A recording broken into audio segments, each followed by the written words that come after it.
टिकविले विवेकाने जाने सुगठित समाजा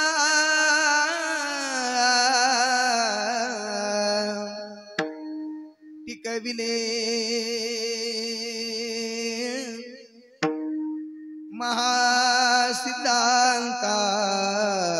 महासिद्धांताचे गूढरसिकत्व मुकलिले लसित भक्ती ज्ञाने तर तर विला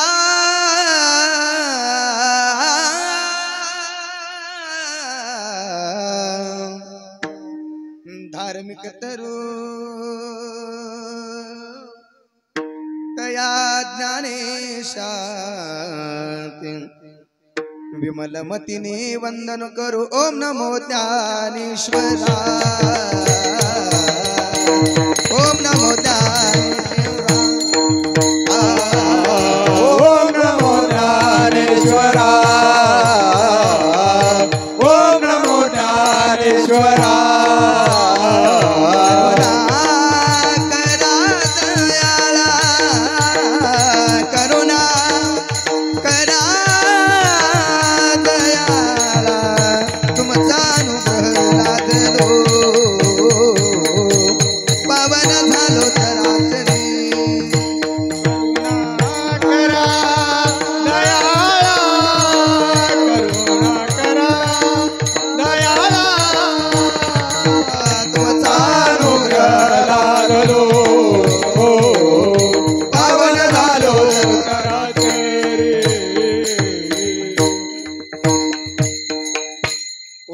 ज्ञानेश्वरा करुणा करा दयाळा तुमचा अनुग्रह लादलो पावन झालो चराचरी मनोजवं मारुततुल्य वेगं जितेन्द्रियं बुद्धिमतां वरिष्ठं वातात्मजं वानरयूथ मुख्यं श्रीरामदूतं शरणं प्रपद्ये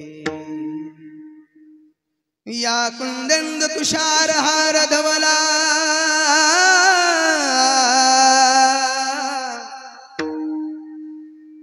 या शुभ्रवश्रावृता या विना वरदंड मंडित करा या श्वेत पद्मासना या ब्रह्माच्युत शंकर प्रभृति वीरदेव सदा वंदिता सामं पातु सरस्वती भगवती निशेष जाड्या पहा हे दुख भंजन मारुति नंदन सुन लो मेरी पुकार पवन सुत विनती बारंबार पवन सुत विनती बारंबार हे दुख भंजन मारुति नंदन हे दुख भंजन मारुति नंदन सुन लो मेरी पुकार पवन सुत विनती बारंबार पवन सुत विनती बारंबार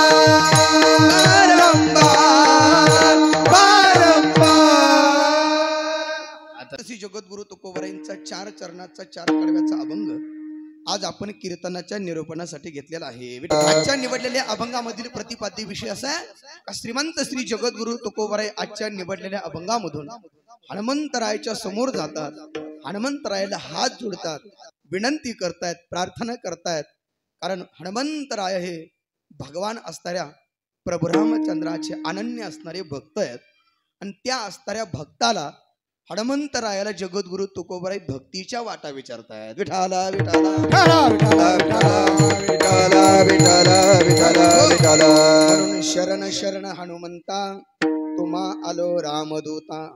रामाचे असणारं दूत भक्त श्रेष्ठ हनुमंतराया, आणि त्या हनुमंतरायाला जगद्गुरु तुकोबराय म्हणतात. काय भक्तीच्या त्या वाटा मज दाव्या सुभटा. भक्तीच्या वाटा तुम्ही आम्हाला सांगा. याचं कारण असं आहे, तुम्ही भगवान प्रभू रामचंद्राची दास्यत्वतेने खऱ्या अर्थाने भक्ती केलेली आहे, आणि म्हणून भक्तीची साधना, भक्तीची वाट जगद्गुरु तुकोबराय विचारतायत. कारण हनुमंतराया हे भगवान प्रभू रामचंद्राचे भक्त आहेत, म्हणून तर वर्णन केलंय ना. दास्यत्व निकाटे हनुमंते पै केले, मनोणी देखिले रामचरण रामचरण, मनोनी देखिले रामचरण. दास्यत्व निकटे खऱ्या अर्थाने नवविधा प्रकारची भक्ती आहे, आणि त्या नवविधा प्रकारच्या भक्तीपैकी एक भक्तीचं नाव आहे ते म्हणजे दास्य भक्ती. मग दास्य भक्ती जर कोणी केली असेल तर ती हनुमंतरायाने केली, आणि हनुमंतरायाने भक्ती केली. म्हणून तुकोबराय म्हणतात काय भक्तीच्या त्या वाटा दाबाव्या सुभटा. कारण तुम्ही कोण आहात तर शूर आहे, धीर आहे, स्वामी काजी तू सादर. त्या तुमच्या सेवेमध्ये अखंड रत असणारे तुम्ही, तुमच्या स्वामींच्या सेवेमध्ये अखंड तुम्ही रत असल्या कारणानं तुम्ही शूर आहेत, तुम्ही धीर आहेत. म्हणून जगद्गुरु तुकोबराय म्हणतात नुसतं शूर नाही, धीर नाही, तर तुका म्हणे रुद्रा अंजनीची या कुमारा. अंजनी मातेचे तुम्ही खऱ्या अर्थाने पुत्र आहात. म्हणून ऐका ना, काय भक्तीच्या त्या वाटा मज दाबव्या सुबटा. म्हणून आम्हाला त्या भक्तीच्या वाटा तुम्ही सांगा, असा या अभंगाचा सरळ सरळ शब्दाशी अर्थ कशाचा आहे आपल्याला सर्वांना ज्ञात आहे. आज चैत्र शुद्ध पौर्णिमा, आणि या असणाऱ्या शुभ मुहूर्तावरती, ब्रह्म मुहूर्तावरती बरोबर सकाळी 6 वाजता भक्तश्रेष्ठ हनुमंतरायाचा जन्म आज खऱ्या अर्थाने या ठिकाणी झालेला आहे. आणि म्हणून भगवान परमात्म्याच्या हनुमंतरायाच्या जन्म उत्साहाच्या निमित्ताने ही असणारी कीर्तन आजच्या अभंगामधून जगद्गुरु तुकोबराय ज्यांनी भक्ती केली, ज्यांनी देवाची साधना केली, ज्यांनी देवाचं अखंड भजन केलं, त्याचं वर्णन जगद्गुरु तुकोबराय अभंगामध्ये सांगतात. खरं तर आजच्या अभंगामधून मी तुम्हाला जन्माचं महत्व सांगणार आहे. कारण आज कोणाचा जन्म आहे? मारुतीरायाचा जन्म आहे. म्हणून आजच्या अभंगामधून तुम्हाला प्रस्तावनेमध्ये 3 प्रकारचे जन्म सांगणार आहे. किती प्रकारचे? बोललं पाहिजे कीर्तनात. किती प्रकारचे? 3 प्रकारचे. 1 नंबर जन्म देवाचा, नंबर 2 साधूचा, आणि नंबर 3 जीवाचा. 1 नंबर जन्म देवाचा. देव जन्माला आले. मी तुम्हाला असं विचारतो, तुम्ही सगळे सुज्ञ मंडळी आहात, हुशार आहात, मी तुम्हाला असं विचारतो, देवाला जन्म असतो का? काय वाटतं तुम्हाला? बोला ना. देवाला जन्म असतो का? तर याचं उत्तर असं आहे, देवाला जन्म नसतो. देवाला जन्म नसतो. तुम्ही म्हणताल मग देवाला काय असतं? देवाला जन्म नसतो, तर देव प्रगट होत असतो. देवाचा आयोनी संभय भगवान परमात्मा जन्माला येत नाही हो, देवाचं प्राकटीकरण आहे. म्हणून तर नामदेव महाराजांनी सांगितलं ना, आयोनी संभव नोहे काय श्रमी, आयोनी संभव नोहे काय श्रमी, नामयाचा स्वामी प्रगटला, हो नामयाचा स्वामी प्रगटला. आयोनी संभव आयोनी संभव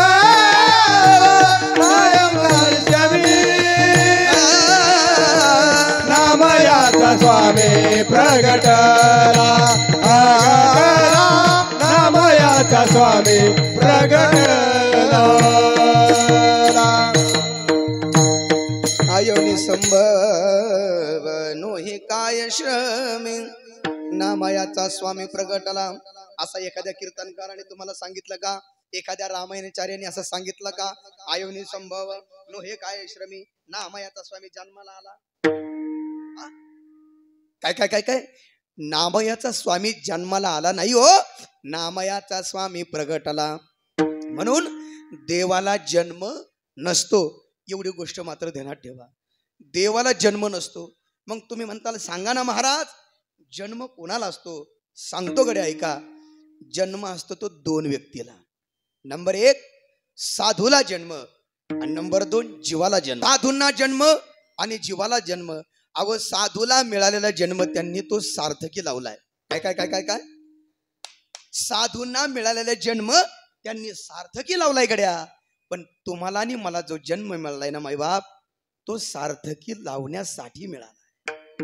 काय वाक्य! तुम्हा आम्हाला हे शरीर दिलं देवानं जन्म सार्थकी लावण्यासाठी. हे इंद्रिय दिलेत, हात पाय कान डोळे हे दिलेत, हे आपल्याला जन्म सार्थकी लावण्यासाठी दिले. दिले इंद्रिय हात पाय कान डोळे मुख बोलाया वचन, जेने तू जोडशी नारायण. नासे जीवपन भवरोग, माझे स्वहित नेनती कोणी, माझे स्वहित नेनती कोणी. देवाने तुम्हा आम्हाला पाय दिले. कशासाठी दिले? तीर्थयात्रा करण्यासाठी, पंढरपूरला वारीला जाण्यासाठी.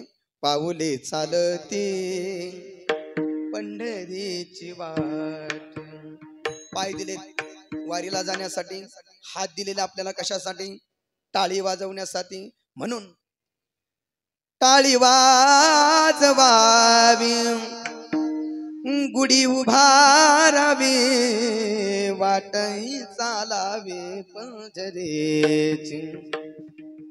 टाळी वाजवण्यासाठी दिले, हात दिले टाळी वाजवा, तोंड दिले, मुख दिले देवाचं भजन करण्यासाठी.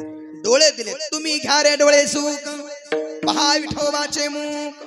हे इंद्रिय देवाने तुम्हा आम्हाला जर दिले असतील. देवे दिला देह भजन गोमाता, देवे दिला देह भजन गोमाता, देवे दिला देह भजन गोमाता, देवे दिला देह भजन गोमाता, देवे दिला देह भजन गोमाता, देवे दिला देह भजन गोमाता, देवे दिला देह भजन गोमाता, देवे दिला देह भजन गोमाता. तो या झाला फाटा बाधिकेचा, तो या झाला फाटा बाधिकेचा, तो या झाला फाटा बाधिकेचा, तो या झाला फाटा बाधिकेचा. देवे दिला देह भजन गोमाता, देवे दिला देह भजन गोमाता, देवे दिला देह भजन गोमाता, देवे दिला देह भजन गोमाता, देवे दिला देह भजन गोमाता. जय हो. देवे दिला देह भजन गोमाता, देवे दिला देह भजन गोमाता, देवे दिला देह भजन गोमाता. धन्यवाद माऊली. देवे दिला देह भजना गोमटा, तो या झाला फाटा बाधिकेचा. देवाने देह दिलाय, तो भजनाकरिता दिलाय. आणि दिलेला मनुष्य जन्म माणसाने भजनाकरिता वापरला पाहिजे. किती लोक भजनाकरिता वापरतात, किती लोक संसाराकरिता वापरतात, हे आपण घरी गेल्यावर विचार करा. इथं कीर्तनात नका विचार करू. अरे ज्याने देह दिलाय, ज्याच्यासाठी दिलाय, त्याच्यासाठीच माणसाने खर्च केला पाहिजे. नाही तर काय उपयोग नाही. आला तसा गेला, काही उपयोग नाही हो. माझ्या हनुमंतरायांना जन्म मिळाला, पण त्यांनी तो सार्थकी लावला. अखंड भजन केलं, अखंड भजन केलं. अहो 1 मिनिट भजना वाचून भगवान हनुमंतराय राहत नव्हते. किती भजन. अहो एका साधकाने हनुमंतरायाला विचारलं, अहो म्हटले तुम्ही एवढं भजन करता, एवढं भगवान प्रभू रामचंद्राचं तुम्ही वर्णन करता, मग दाखवा तुमच्या छातीमध्ये देवाला. तोंडातून शब्द गेले आणि हनुमंतरायाने आपली छाती विदीर्ण केली. आणि छाती विदीर्ण करून माझ्या भक्त श्रेष्ठ हनुमंतरायानं छातीमध्ये राम लक्ष्मण सीतामय्या राम पंचायतन त्या ठिकाणी दाखवलं. आपण फोटोमध्ये आपण चित्र पाहिलेलं आहे, फोटोमध्ये. आणि मग हनुमंतराय बोलतात, श्रीराम जानकी बैठे मेरे सीने में. श्रीराम जानकी बैठे मेरे सीने में. श्रीराम जानकी बैठे मेरे सीने में. राम रसिया हूँ मैं राम सुमिरन करूं. राम रसिया हूँ मैं राम सुमिरन करो. राम रसिया हूँ मैं राम सुमिरन करूं. राम रसिया हूँ मैं राम सुमिरन करो. सिया राम का सदा मैं चिंतन करूं. सिया राम का मैं सो चिंतन करो. सुख मिले सुख मिले सुख मिले ऐसे अमृत को पीने में. सुख मिले ऐसे अमृत को पीने में.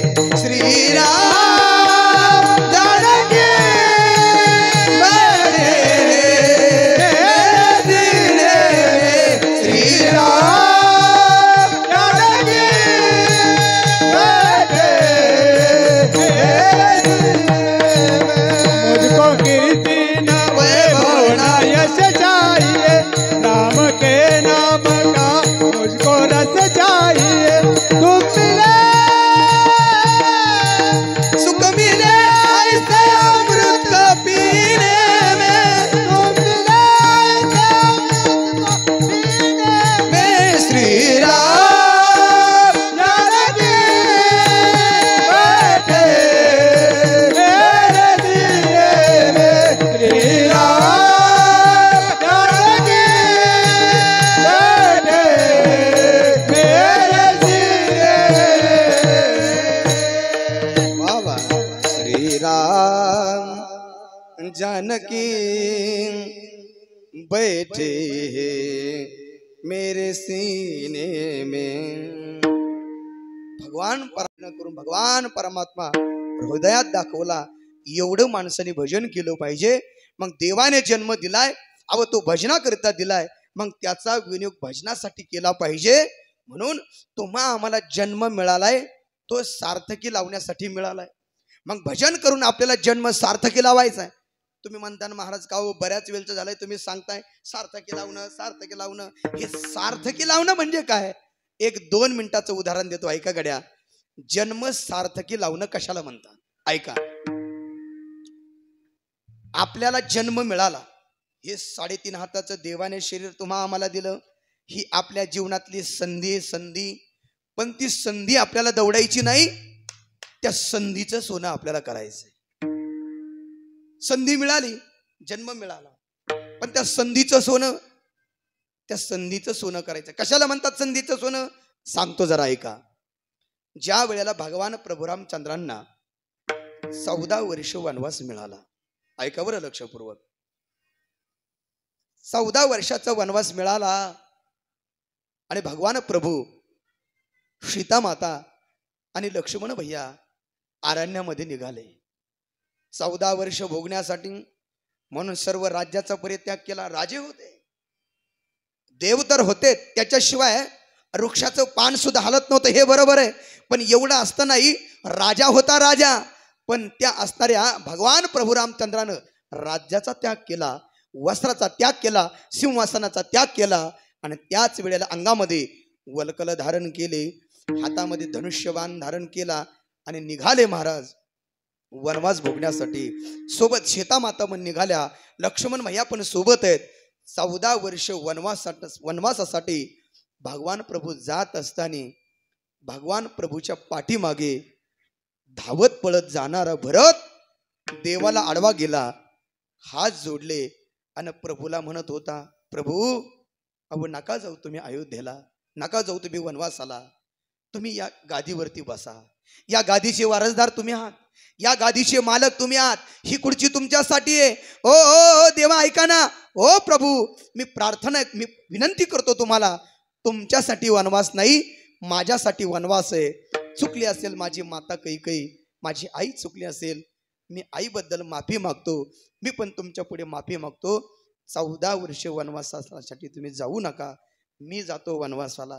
तुम्ही सगळेजण कीर्तन ऐकता, सगळेजण रामायण कथा ऐकता, ही कथा सगळ्याला माहिती आहे. पण माझा प्रश्न आहे तुम्हाला, माझ्याकडे बघा, तिकडे ट्रॅक्टर आहे, तुम्ही माझ्याकडे बघा. माझा प्रश्न आहे तुम्हाला, माझा प्रश्न असा आहे, एक भाऊ दुसऱ्या भावाला काय म्हणत होता?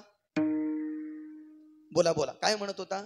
गादी तुमची आहे, खुर्ची तुमची आहे, मी जातो वनवासाला. भगवान प्रभू रामचंद्राचा भरत कोण आहे? बोला बोला, कोण आहे? भाऊ आहे. सक्का आहे का, चुलत आहे का, मावस आहे? जाऊ द्या मरू द्या, कोणता कवायना पण भाऊ आहे, बरोबर आहे अण्णा. भगवान प्रभू रामचंद्राचं भरत कोण आहे? भाऊ आहे. चला पुढे. एक भाऊ दुसऱ्या भावाला म्हणत होता, मी जातो वनवासात, तुम्ही गादीवरती बसा. हे त्या युगातलं सांगतो मी, कलियुगातलं नाही. जर कदाचित त्या भरतासारखा कलियुगामध्ये एखादा जर कुटुंबामध्ये भरत जर असेल, बरं का तात्या, एखादा कलियुगामध्ये तो भरत जर आज कलियुगामध्ये भरत एखाद्या कुटुंबामध्ये असेल, तर मला तरी वाटतं विनेगरी महाराज हा भाऊ त्या भावाकडे जाऊ शकत नाही, हात जोडून प्रार्थना करू शकत नाही का तुम्ही बसा खुर्चीवरती, मी जातो रानात, असं नाही म्हणणार. एक भाऊ जर कुटुंबात चुकला तर कुऱ्हाडीनं मारायला धावला. मला खरं सांगा, किती रामायण आपण ऐकलंय, म्हणजे आपल्याला त्या ठिकाणी ही कथा कळेल. सांगतो कडे ऐका. बाबा तुम्हाला किती मुलं आहेत? एकच आहे का? मग काय टेन्शन नाही, एक मुलगा आहे. महाराज कलियुगामध्ये ऐका, शिकायचं जर असेल तर रामायण शिका महाराज. अरे रामायणातलं काय शिकायचं असेल तर भावा भावाचं प्रेम शिका. अरे तुम्हाला शिकायचं असेल तर राजा दशरथ शिका, माता कौशल्य शिका, माता कैकेयी शिका. बरेचसे कीर्तनकार सांगतात माता कैकेयी चुकली आणि माता कैकेयीनं भगवान प्रभू रामचंद्राला वनवासात पाठवलं. अजिबात नाही.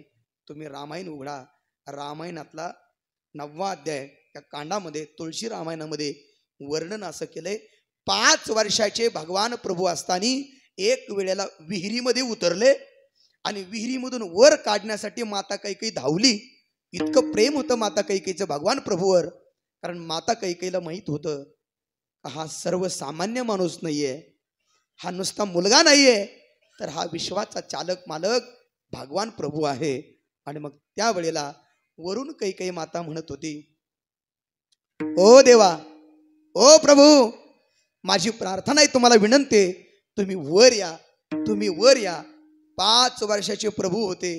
त्यावेळेला विहिरीतून असणाऱ्या कैकेयीला विचारलं, म्हणले तू माझी आई?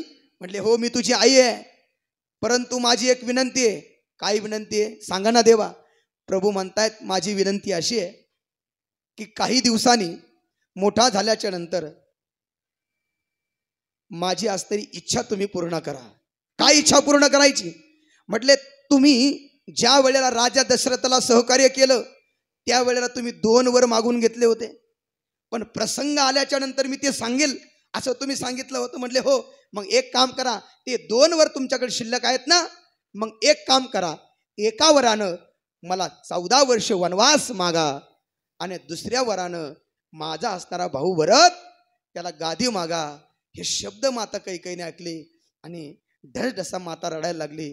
कावो प्रभू तुम्ही असं करता? तुम्ही माझ्या पोटी जन्म घेतला नाही म्हणून असं बोलताय का? माझा मुलगा भरत आहे म्हणून तुम्ही असं बोलताय का? त्यावेळेला प्रभूनं सांगितलं, माते अहो तसं नाही, अरण्यात त्याच्यासाठी जायचं, 14 वर्ष वनवासात त्याच्यासाठी जायचंय, कारण वनवासामध्ये माझ्या अहिल्याचा मला उद्धार करायचा आहे. वनवासामध्ये गेल्याच्या नंतर मला वानरांची भेट घ्यायची आहे. वनवासात गेल्याच्या नंतर तिकडे मला अनेक प्रकारचे उद्धार करण्यासाठी जायचंय. असं मला राज्य सोडून कुणी जाऊ देणार नाही. म्हणून एका वरानं तुम्ही 14 वर्ष वनवास मागा आणि पाठीमागे गादी कोण चालवणार? म्हणून माझ्या भरताला गादीवरती बसा. या 2 वरानं खऱ्या अर्थाने रामाला वनवासात जावं लागलं. म्हणून माता काही दोषी नाही, माता काही दोषी नाही. हे भगवान परमात्म्याचं प्रारब्ध आहे. हात जोडले भरतानं आणि प्रभूला म्हणतायत, भरत चला रे, भरत चला रे, वाजा बिंदास. भरत चला रे अपने भैया को मनाने. कारण मी आज कीर्तन करतोय म्हणजे समाजाकडे पाहून नाही, तुम्ही चांगले गाणारे वाजवणारे हनुमंतरायाची आपल्याला सेवा करायची ना, म्हणून मी सेवा करतोय. तुम्ही बिंदास्त वाजा. कीर्तन झालं 100 रुपये देईल. ऐका ऐका, वाजा मोकळ, थोडा आवाज दे दळे बटे. भरत चला रे अपने भैया को मनाने, राजा को मनाने, भैया को मनाने, राजा को मनाने,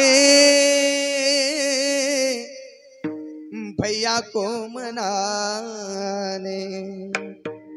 भरत चला रे अपने भैया को मनाने. ओ प्रभू नका जाऊ तुम्ही 14 वर्ष वनवासासाठी. पण त्यावेळेला भगवान प्रभूची मुखातले वाक्य घरी घेऊन जा, माझं कीर्तन सफल होईल.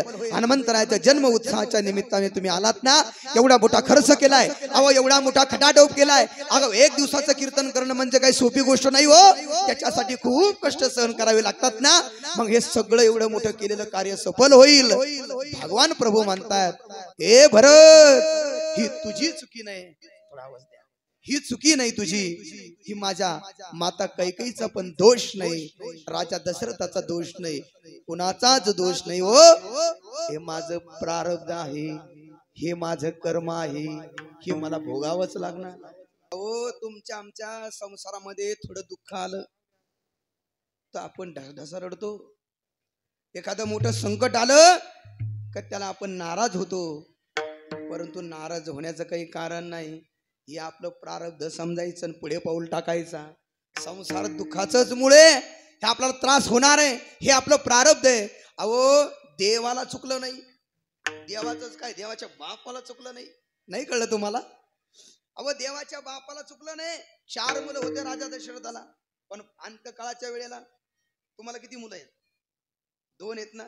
विचार करायचा नाही, मरणाच्या टायमाला मुलगा जवळ राहील का, पाणी पाजायला थांबेल का, मला 2 मुलं आहेत म्हणून म्हणतोय. वा नाही आता हे जवळच नातं आहे म्हणून ठीक आहे, परंतु आपल्या जीवनात कधी विचार करायचा नाही. 4 मुले दशरथा, अंतकाळी एकही नव्हता. 4 मुलं राजा दशरथाला हो, पण पाणी पाजण्यासाठी एकही मुलगा शेवटच्या वेळेला नव्हता. म्हणून महिला मंडळ विनंती आहे तुम्हाला, आपला मुलगा मरणाच्या टायमाला जवळ राहील का, आपल्याला मांडी देईल का, पाणी पाजेल का, याची शाश्वती नाही. विचारच करायचा नाही. ऐका ऐका ऐका, हे आपलं प्रारब्ध आहे. देवाच्या बापाला चुकलं नव्हतं. मी देवाचं सांगत होतो तुम्हाला. भगवान प्रभू म्हणत होते, हे माझं प्रारब्ध आहे, मला वनवासात जावंच लागेल. एक भक्तिगीत, एक कविता आहे बघा, शाळेमध्ये जुन्या काळात ती होती बघा. सगळ्यांच्या पाठ येते. जे कर्म आहे, कर्म हे भोगावं लागणार. हा दोष कोणाचा नाही. दैव दात दुःखे भरता, दोष ना कुणाचा पराधीन आहे जगती पुत्र मानवाचा दोष ना कुणाचा. पुढे आहे का पहिलं मंडळ. माता कैकेयीना दोषी आई आई माता कैकेयी माता कैकेयीना दोषी नये दोषी तात. तात म्हणजे वडील राजा दशरथ. माता कैकेयीना दोषी नये दोषी तात. प्राच्य त्याग कानन यात्रा असे कर्म जात. अरे खेळ चाललासे माझा खेळ चाललासे माझा पूर्व संचिताचा पराधीन आहे जगती पुत्र मानवाचा दोष ना कोणाचा. जरा मरण यातून सुटला कोण प्राणी जात दुःख मुक्त जगला कारे असे कर्म जात. अरे काय शोक करिशी वेड्या काय शोक करिशी वेड्या स्वप्नेच्या फळाच्या पराधीन आहे जगते पुत्र मानवाचा दोष ना कुणाचा. हे माझं प्रारब्ध आहे भरत मला जावं लागेल. आणि निघाले वनवासाला. 14 वर्ष वनवास भोगला. 1 वर्षाचा अज्ञातवास. पण वनवास भोगत असताना रामायण असं सांगते नाथ महाराजांनी तुळशी रामायणामध्ये वर्णन केलंय. भगवान प्रभू अरण्यातून जात असताना त्यांना एक नदी लागली आणि नदीच्या पहिल्या तीराला त्यांना जायचं. नदी दोन्ही दुतड्या भरून वाहत होती. अलीकडच्या कडेला प्रभू होते. अनेक नावा उभा होत्या. नावाडी त्या ठिकाणी उभे होते. भगवान प्रभूला कोणाचं तरी नाव हवी होती. नावेमध्ये बसून पलीकडच्या काठ्याला जायचं होतं म्हणून एक नावाडी तिथे उभा होता. त्या नावाड्याकडे गेले आणि त्याला हात जोडले. काय नाव त्या नावाड्याचं? नाव त्याचं केवट. त्या केवटाकडे गेले आणि केवटाला हात जोडले आणि विनंती केली, हे केवटा तुझ्या नावेमध्ये मला बसून पलीकडच्या तीराला घेऊन चल. त्या केवटाने दिलेलं मोठं गोड उत्तर आहे, घरी घेऊन जा. तो केवट म्हणतो, प्रभू मागी नावन केवटो नाही रे माना, मागी नाव केवटो नाही माना. प्रभू माझी नाव मी तुम्हाला देणार नाही. प्रभू म्हणतात, का देणार नाही? काय त्याचं कारण?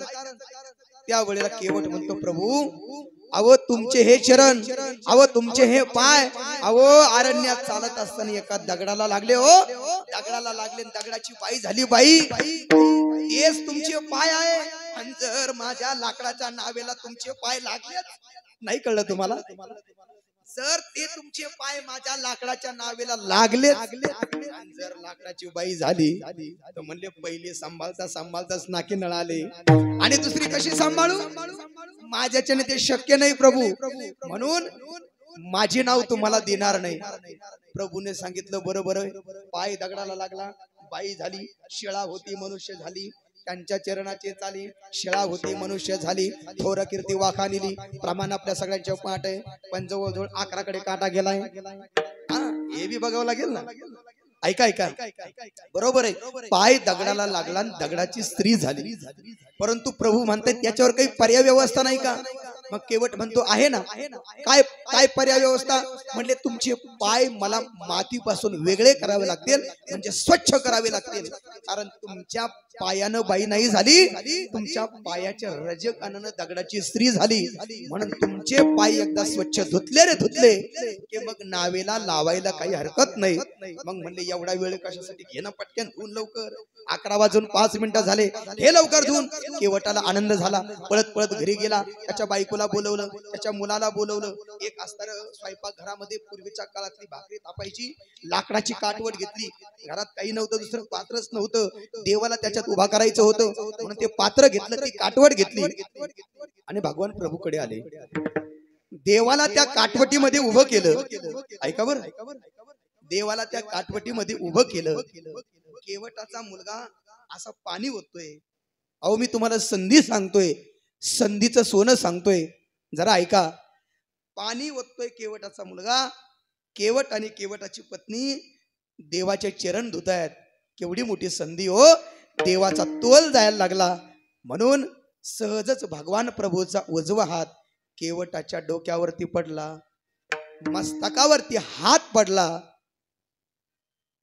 हातात पाय आहे, देवाचे चरण आहेत, डोक्यावरती देवाचा हात आहे. चरणाचं तीर्थ प्राशन केलं. देवाला नावेमध्ये बसवलं. भगवान प्रभू बसले, सीता माता आहे आणि स्वतः केवट वल्ले मारायला बसला. मजल दर मजल करत करत करत नाव असं मध्यावरती आली. नाव मध्यावरती आली. वल्ले मारायचे त्यांनी सोडून दिले. नावेत उठून उभा राहिला आणि मोठ्या मोठ्याने केवट हसायला लागला. मोठ्या मोठ्याने केवट हसत होता. भगवान प्रभू त्याच्याकडे सारखे पाहत होते. काय कारण असेल हा हसतोय? विचारलं प्रभूनं, सांग ना केवटा, हसण्याचं कारण काय? तो काहीच बोलत नव्हता, फक्त मोठ्या मोठ्याने हसत होता. आता पलीकडचा तीर जवळ आला होता, नाव मध्यावर होती. आता त्यांनी वल्ले मारायचे सोडून दिले होते, पण मोठ्या मोठ्याने हसत होता. केवटाला पुन्हा विचारलं प्रभूनं, ए केवटा, आम्ही तुझ्या नावेमध्ये बसलो म्हणून तर नाही ना हसत? की आमच्या अंगामध्ये वल्कल धारण झाले म्हणून तर नाही ना हसत? की आम्हाला 14 वर्ष वनवास मिळाला म्हणून तर नाही ना हसत? अरे हसण्याचं कारण काय? मग त्यावेळेला केवटाने सांगितलं, प्रभू तुम्हाला 14 वर्ष वनवास मिळाला म्हणून नाही हसत, तुम्ही माझ्या नावेमध्ये बसलेत म्हणून पण नाही हसत. हसण्याचं कारण एक आहे. म्हणले मी तुम्हाला फसवलं. फसवलं? म्हणले हो. कस काय फसवलं? अहो म्हणले मगाशी सांगितलं पाय दगडाला लागला, दगडाची बाई झाली. अव कसाचा दगड आणि कशाची बाई? अव ती अहिल्या होती, अहिल्या, आणि ती शिळा होऊन पडली होती. तुमच्या पायाच्या रजकानाने तिचा उद्धार होणार होता. पण म्हणले मग तू पाय कशाला धुवून घेतले? म्हणले हे तर मोठं कारण आहे. मग त्याचं कारण असे, तुमचे पाय धुण्याचं कारण असे, अव तुम्ही मोठ्या मोठ्या साधूच्या मोठे मोठे साधू हिमालयामध्ये तपश्चर्या करतात, तुम्ही त्यांच्या स्वप्नात सुद्धा जात नाहीत. आज तुम्ही माझ्या झोपडीवरती आलात. ओ प्रभू, मोठे मोठे साधू 12-12, 36-36 वर्ष तपश्चर्या केल्यात साधूंनी, तुम्ही त्यांना कधी दर्शन दिलं नाही. ते तुम्ही माझ्या समोर उभे आहात. ही माझ्या जीवनातली संधी आहे, पण ती मी संधी दवडली नाही. तुमचे चरण धुतले, चरणाचं तीर्थ घेतलं आणि तुमचा हात माझ्या मस्तकावरती पडला. हे माझ्या जीवनातलं केलेलं संधीचं सोनं आहे. म्हणून आपल्याही जीवनात संधी मिळाली, शरीर मिळालं, ही आपल्या जीवनात संधी आहे. पण मिळालेले संधीचं सोनं करायचंय, ती संधी आपल्याला दवडायची नाही. मग याच्यासाठी काय करावं लागेल? जे माझ्या हनुमंतरायानं केलं ते आपल्याला करावं लागेल. 9विधा प्रकारची भक्ती आहे आणि त्या 9विधा भक्तीपैकी एक भक्ती दास्यत्व नावाची भक्ती आहे. आणि ती जर कोणी केली असेल तर माझ्या हनुमंतरायानं केली. आणि हीच भक्ती आपल्याही जीवनात घडावी, हेच नामस्मरण आपल्याही जीवनात घडावं आणि आपल्या जीवनाचं संधीचं सोनं व्हावं. याच्यासाठी जगद्गुरु तुकोबराय हनुमंतरायाकडे जातात आणि हनुमंतरायाकडे समोर उभा राहून हनुमंतरायाला म्हणतात, ओ हनुमंतराया, अव तुम्ही भगवान प्रभू रामचंद्राचे भक्त तुम्ही आहात ना, तुम्ही भक्ती केली ना, म्हणून एक सांगा, ती भक्तीची वाट आम्हाला सांगा. अभंगाच्या 2ऱ्या चरणामध्ये वर्णन काय भक्तीच्या त्या वाटा, काय भक्तीच्या त्या वाटा,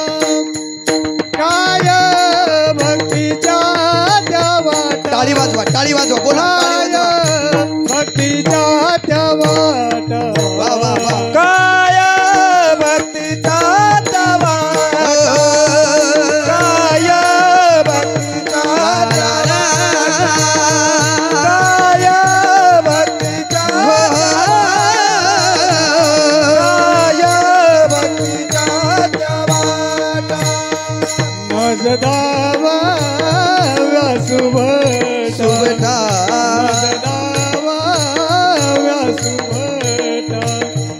माझा दावा व्यासुभटा माझा दावा व्यासुभटा काय भक्तीच्या वाट काय भक्तीच्या वाट काय भक्तीच्या वाट काय भक्तीच्या वाट काय भक्तीच्या वाट काय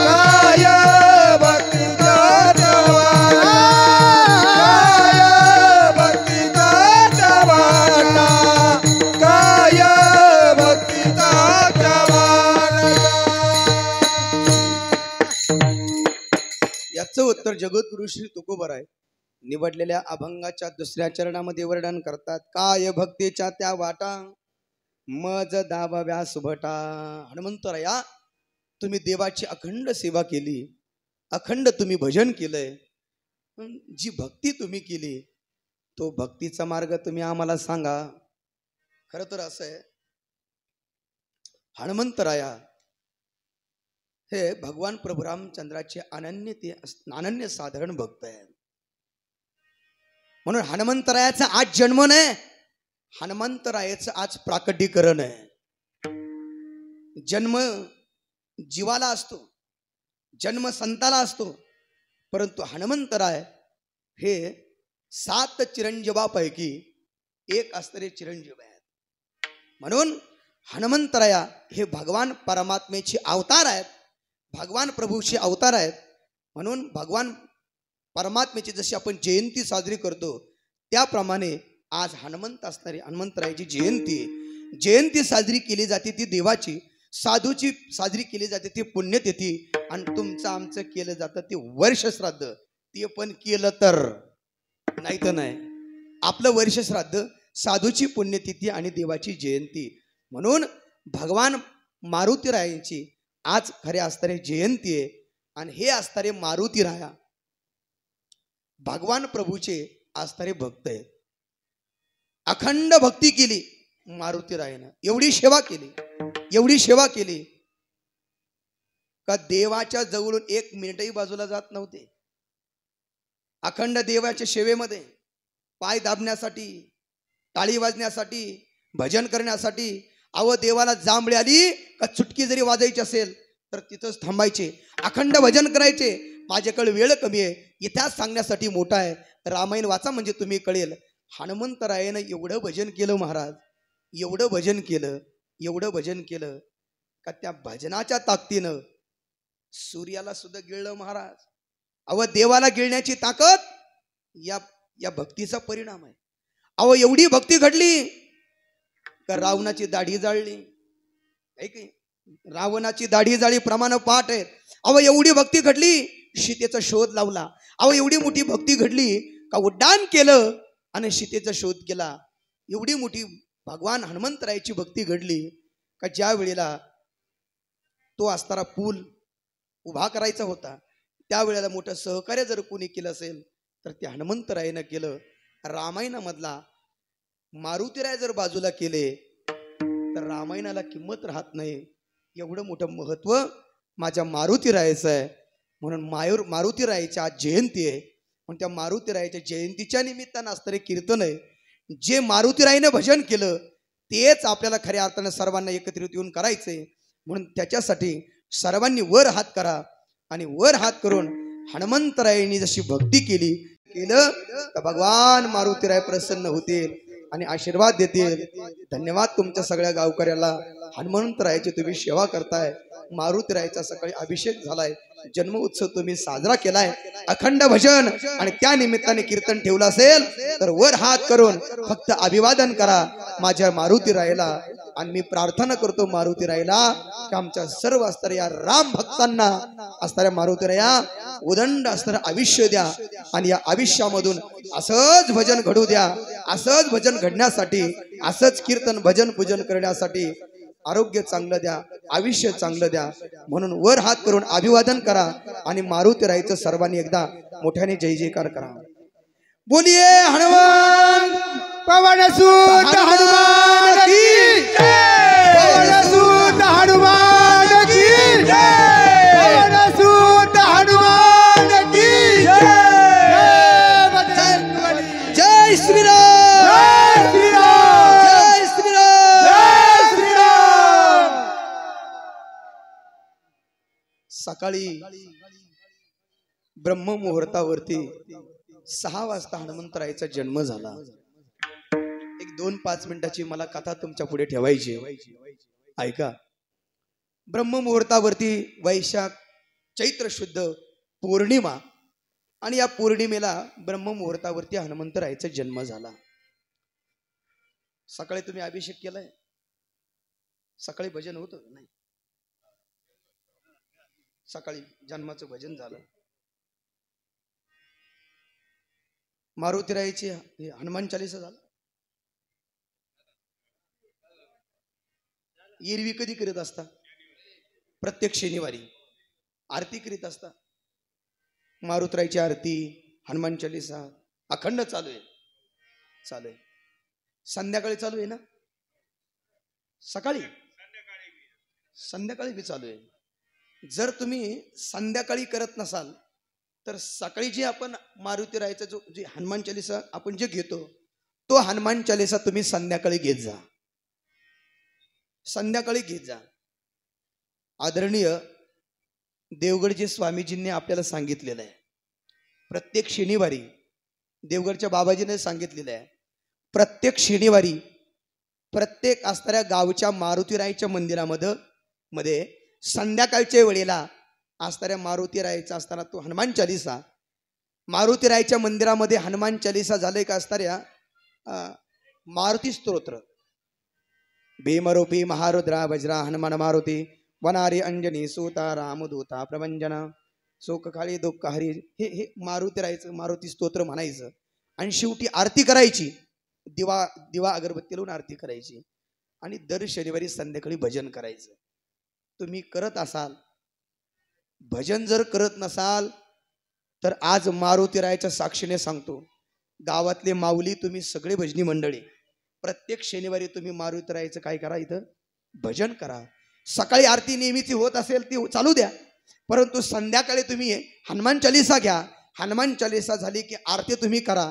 आणि आरती झाली का जेवण करून आल्याच्या नंतर संध्याकाळी एक पंचपदी का होईना आपल्या या मंदिरामध्ये चालू राहिली पाहिजे. असं आज मारुतीरायाच्या जन्म उत्सवाच्या निमित्ताने मी तुम्हाला प्रार्थना करतो, विनंती करतो. आणि आमची ही सगळी मंडळी भजन करतील यात कुठली शंका नाही. पण त्या निमित्ताने हनुमंतरायाची असणारी सेवा आपल्या जीवनात घडेल. आणि हनुमंतरायाची सेवा म्हणजे साधी नाही आहे. जसं भगवान भोलेनाथ सेवा केली का लगेच प्रसन्न होतात, तसं मारुतीरायाचा साक्षात्कार व्हायला अण्णा तात्या काही वेळ लागत नाही. अखंड तुम्ही सेवा करा. मी स्वतः प्रत्येक शनिवारी माझ्या गावात 5, 50, 100 लोक घेऊन, तरुण मंडळी घेऊन माझ्या गावात मी सेवा करतो. तुम्ही पण तुमच्या जीवनात करा. कधीच तुम्हाला अपयश येणार नाही. कधीच तुमच्या मुलाला अपयश येणार नाही. माझ्या घरात 4 मुलं आहेत. पहाटे 3 वाजता कीर्तन आलो होतो, तरी पहाटे 5:30ला उठून सगळ्या पोरांना घेऊन मंदिरात गेलो होतो. खाली बसून हनुमान चालीसा म्हणायला लावली, आरती केली आणि वडापावचा तिथं नाश्ता होता. सगळ्यांनी नाश्ता करून घरी आलो. सांगण्याचा हेतू एवढाच आहे, आपल्या पोरांना हे सांगा, आपणही करा आणि आपल्या पोरांना मंदिरात आणा. प्रत्येक शनिवारी संध्याकाळच्या वेळेला हनुमान चालीसा घ्या. हनुमान चालीसा बरोबर आरती करा. संध्याकाळी आमच्या भजनी मंडळीने भजन करा. खरं सांगतो तुम्हाला, मारुतीरायाचा मोठा आशीर्वाद तुमच्या जीवनामध्ये तुम्हाला त्या ठिकाणी प्राप्त झाल्याशिवाय राहणार नाही. विठाला विठाला विठाला विठाला विठाला विठाला विठाला विठाला विठाला विठाला विठाला विठाला. म्हणून आज मारुतीरायाचा खऱ्या अर्थाने जन्म आहे. मारुतीराय आज त्या ठिकाणी प्रगट झाले. मारुतीरायची भक्ती दास्यत्व भक्ती होती. म्हणून तुकोबारायांनी विनंती केली, दास्यत्व निकटे हनुमंत एकवै केले म्हणून देखील रामचरण. म्हणून काय भक्तीच्या त्या वाटा मज दाबव्या सुबटा. तुम्ही कोण होते तर शूर आणि धीर, स्वामी काजी तू सादर. स्वामींच्या सेवेमध्ये अखंड तुम्ही राहताना म्हणून तुमचं जीवन शूर आहे, तुम्ही वीर आहात, तुम्ही धीर आहात. म्हणून आम्हाला भक्तीची वाट तुम्ही सांगा.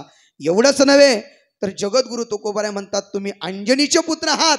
अभंगाच्या शेवटच्या चरणामध्ये वर्णन रुद्रा तुका मन रुद्रा तुका मन रुद्रा तुका मन रुद्रा तुका मन रुद्रा तुका मन रुद्रा तुका मन रुद्रा तुका मन रुद्रा तुका मन रुद्रा तुका मन रुद्रा तुका मन रुद्रा तुका मन रुद्रा तुका मन रुद्रा तुका मन रुद्रा तुका मन रुद्रा तुका मन रुद्रा.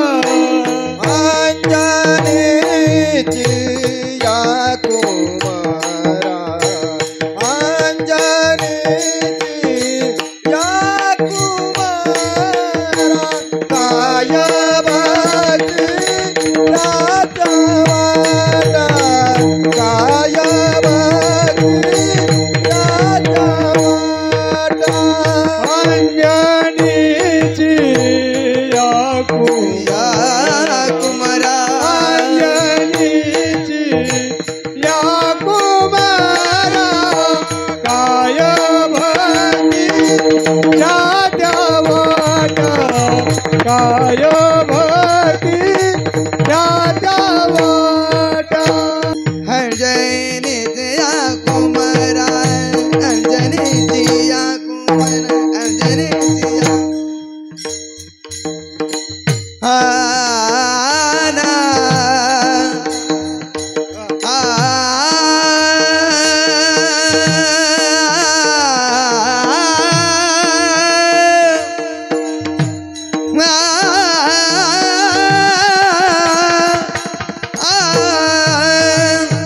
अंजनीची या